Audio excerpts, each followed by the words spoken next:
Disclaimer, we are in no way associated with Atlas, and we will not be distributing this version of Persona 3. As well as a small plug, we have a Discord if you wish to stay informed about what we're doing or just want to chat with us. Come join, the link is in the comments. Enjoy the video, everyone!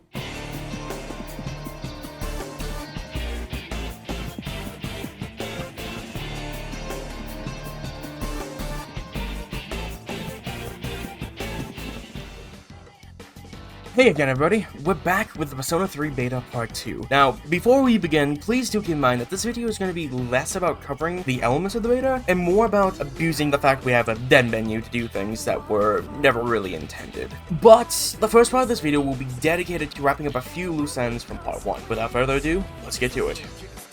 The biggest thing left out of the first video was some of the oddities with the day editor, since it didn't quite fit into the flow of part 1. The first strange oddity is when you change the date to when you have different clothing, your clothing will automatically swap to it after you enter a new load zone. The second oddity is when you change a date to the past, it will loop back around the whole calendar, no matter what day it is. Now, that makes sense since this is supposed to never happen in base Persona 3. As well, if you happen to land on a day with an event, the game will continue on with that event like nothing happened. For example here, I went to bed and ended up in the hospital because 417 is when you reawaken from your small coma. A massive thing we missed in the first video was the Field tab, which allows you to mess around with the rendering of the game in the draw debug option, which allows us to see what's rendered on certain layers. Now, we could go over everything, but we'll just stick to Tartarus and Nyx to keep it short for now. In Tartarus, this function acts mostly how you think it would. Turning off the main layer just leaves you in the void, but for some reason, some intersections are rendered on a completely different layer than the main one. It's a layer we also can't mess with. Block 2 and 3 have a lot of these, like, intersections or corners that do this. While the final block, the walls are rendered by the main layer, while the floor and, like, little trim at the bottom isn't. Then, you know, the first block and Monad don't render anything on the main layer, besides, like, the stairs are on this, like, weird pseudo-layer. Yeah, just for some reason that eludes us. And, you know, on the boss fight for Nyx, Nyx's model is completely rendered on the main layer, with the blue glow being on the quote-unquote add layer, which also deals with the glowing elements in the background and on the moon. And, you know, honestly, this is a great time to point out just how fucking good Nyx model is. It looks so fucking clean, even without the add layer, by giving that, like, small, like, glow effect. As well, the semi-layer handles the effects on the statues in the background, both in and outside the battle. You know, with all being said, I think it's super impressive that Atlas achieved so much only using about 4 or so layers of texture, which includes the background of the battle. Hey everyone, Drive Me Crazy here just to provide some context as to why we left the party editor out of the last video. So, with the party editor, the reason it was left out of the last video, since it only seemed you could really only do this thing where you could have multiple of the same party member in your party. That was really the only interesting thing we saw with it at the time. But today we went to go back and check it out again, and slot 6 has a little bit of its own secrets to share.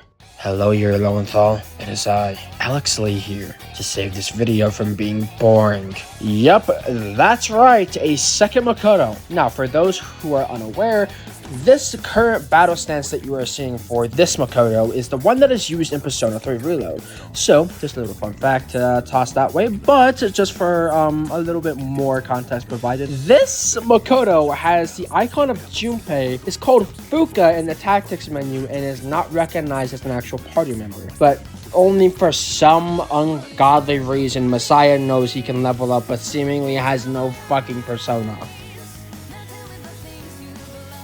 Now, for the time being, this is all the stuff we left out or just did not see on the first time around. But, you know, for now, let's get into the video proper. I hope you all enjoy the ways we were able to work the game and just generally break the game. Now, to kick off this section of the video, there are a number of possible unused or straight up unintended skills in the skill menu for your persona. Most of them deal 1 damage, one takes your health down to 1. Then there are 4 that act like fusion spells, using Pyro Jack and Jack Frost, which, to be frank, is super strange and bizarre. While on this topic, we do have access to the Full Moon boss skills, which can be a full video in itself, so we'll leave you with this fun fact. And you can get a nice shot of Loki's crotch. Now onto the party editor shenanigans. Let's start with the fact you can get a squad of Makoto, and when you enter a new floor, the game will refuse to load the environment around you. And if you try interacting with one of the Makotos, the game will soft lock, requiring you to make a restart.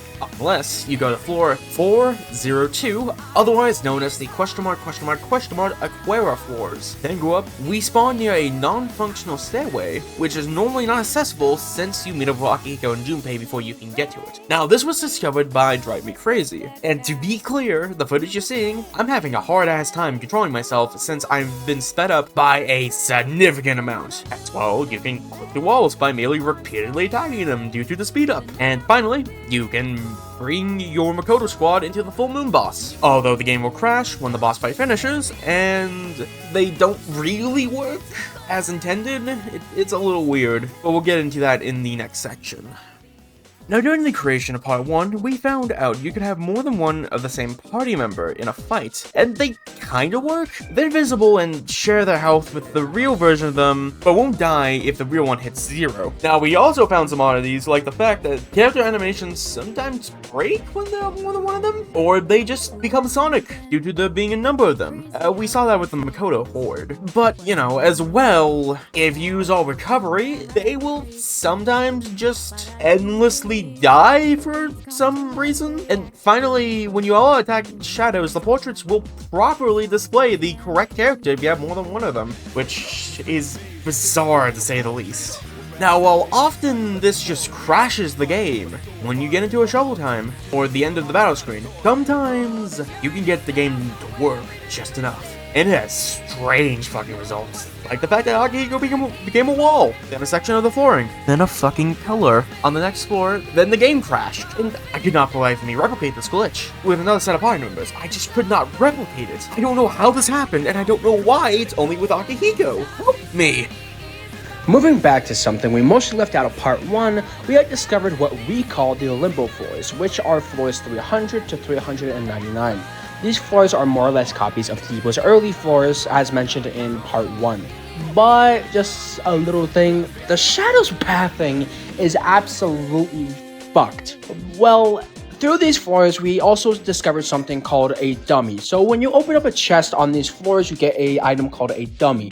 Now, the game is actually lying to you because it doesn't actually get into your inventory.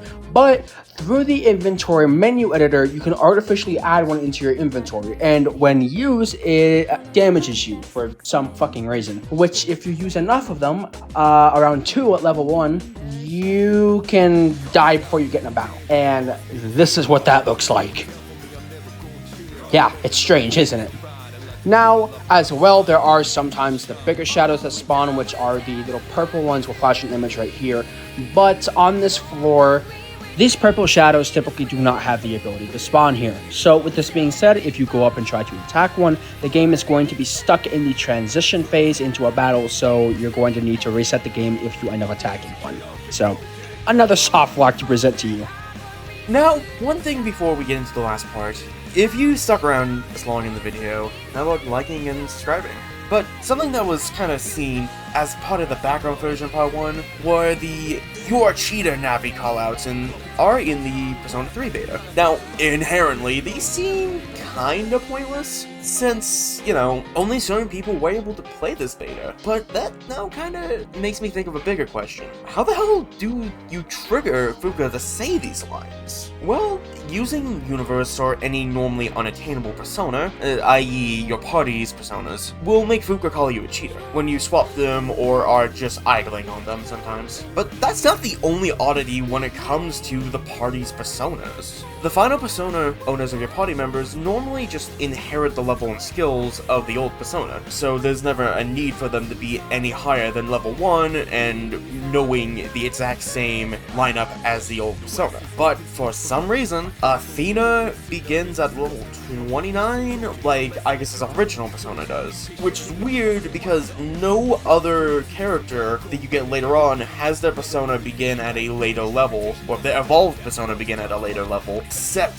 Aigis, which is just weird. But sadly with that, that brings a wrap to the whole video. We're probably going to cover the Persona 3 beta in a part 3 because there's always more weird shit to uncover, but for now, ladies and gentlemen, that's a wrap for today's show. If you're interested in seeing more content, stick around. Until next time, this has been the Theater Creators. I've been Epic, signing out for now.